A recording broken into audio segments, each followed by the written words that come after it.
चलिए बताइए क्या नाम है? अशोक कुमार। गुरुजी नमस्कार। भगवान शुक्र है कि कहाँ से हैं? दिल्ली से। माइक पास में कर लें। बताएं किसके बारे में जानना चाहते हैं?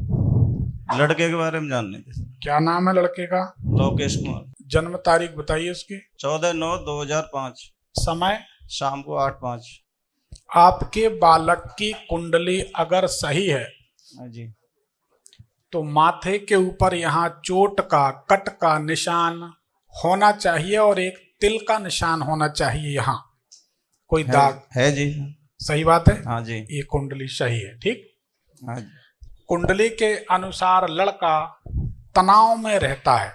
हाँ जी। सही बात है। हाँ जी। कुंडली के अनुसार इसको पेट में कोई तकलीफ रहती है या नहीं? रहती है सर। ठीक है। हाँ जी। पेट की तकलीफ रहेगी। कुंडली के अनुसार आज के काम को कल पर टालने की आदत है। आलस्य जिसको कहते हैं, हाँ जी। लापरवाही जिसको कहते हैं, ऐसा इसका स्वभाव होगा। हाँ जी। सही बात है। हाँ जी। ठीक है। क्या जानना चाहते हैं बताएं। सर ना वो पढ़ता है ना कुछ है। मतलब मूल प्रश्न पढ़ाई का। हाँ जी। ये पढ़ता तो है लेकिन जितना पढ़ता है स्कूल में पढ़ेगा। इसकी पढ़ाई के हम कुछ स्थान बता देते हैं। हाँ जी। आप हमारी सलाह मानेंगे तो बिना प्रयास के बढ़िया पढ़ जाएगा। बताइए सर। डाइनिंग टेबल जहां पर भोजन करते हैं, हाँ जी। अगर डाइनिंग टेबल के ऊपर आप इसको बिठाल कर पढ़ाइए कि ये कुर्सी लगी, इस टेबल पर तुम्हें पढ़ना है, हाँ जी। वो पढ़ जाएगा। डाइनिंग टेबल घर में रखे हैं क्या? नहीं सर। एक डाइनिंग टेबल लीजिए, भले छोटे साइज की, हाँ जी। उस पर। दूसरा, आपने अनुभव किया होगा कि ये किसी मैदान में, किसी खेल के मैदान में, हाँ जी। किसी खेल के मैदान, अब मान लीजिए ये खेल का मैदान है और यहाँ बाजू में कोई व्यक्ति कोचिंग पढ़ाता है, हाँ जी। ट्यूशन सेंटर है, कोचिंग सेंटर है, कुछ पढ़ाता है, तो वहां पर भेजिए तो बालक पढ़ जाएगा खेल के मैदान में। दूसरा, जितना पढ़ेगा स्कूल में पढ़ेगा। तो ये बात सही है, घर में नहीं पढ़ता, स्कूल में जो पढ़ ले उतने ही के सहारे काम होता है। उतना ही है जी। स्कूल में जो पढ़ लिया, घर तो पढ़ता ही नहीं। नहीं पढ़ेगा, घर में नहीं पढ़ेगा।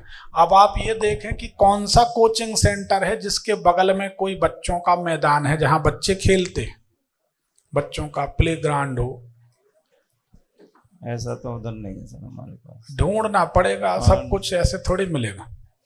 डाइनिंग टेबल मिल सकती है, डाइनिंग टेबल और एक दूब घास का गमला। डाइनिंग टेबल पर हरी मैट या हरा कपड़ा कुछ भी बिछा दो। हाँ जी। और एक दूब घास का वो बिछा दो, वो रख दो गमला। हाँ जी। आपका बेटा पढ़ जाएगा, हमारी गारंटी। दूसरा कुछ विकल्प करने की जरूरत नहीं, आप करके देखो। पढ़ ही नहीं रहा सर, वो नौकरी कर रहा है। कौन सी नौकरी कर रहा है? जेवर एयरपोर्ट पे। नोएडा में बिना पढ़े नौकरी मिलती तो हम अपने लड़का को भी भेज देंगे, झंझट खत्म। कहेंगे क्यों पढ़ता वहाँ का मन ही नहीं है पढ़ने में, नौकरी कर रहा है और वहां से छोड़ा है। आप इतना करके तो देखो। हाँ जी। ठीक है, बिल्कुल पढ़ जाएगा। पढ़ाई बहुत जरूरी है, शिक्षा बहुत जरूरी है। देखिए, शिक्षा नहीं होगी तो शिक्षा के अभाव में कोई ना कोई हमारा शोषण हमेशा करता रहेगा।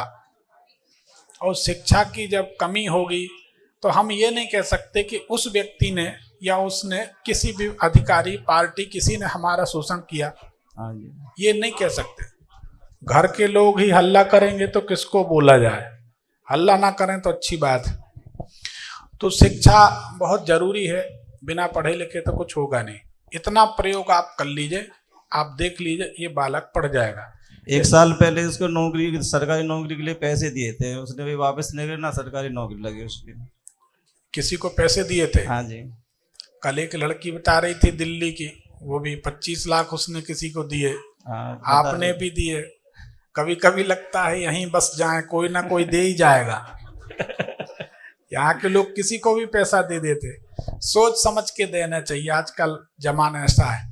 ये तो देखिए, आपके घर में कोई छत डल जाए, हाँ जी। छत डल जाए, लेंटर डल जाए, हाँ जी। या आप छत खरीद लें यानी मकान ले लें, उसके बाद इसकी पढ़ाई में बाधा आती है तो क्या ऐसा कुछ हुआ था, अपन ने कोई मकान बनाया है, मकान खरीदा, उसके बाद उसकी पढ़ाई गड़बड़ होने लगी, हाँ जी, एक दूब घास का गमला, हाँ जी, एक डाइनिंग टेबल जिस पर आप लोग भोजन करते रहें, हाँ जी, उसी पर एक ग्रीन या तो कपड़ा बिछा दें या मैट डाल दें, ठीक, ये पड़ जाएगा। दूसरा कोई विकल्प नहीं। ठीक।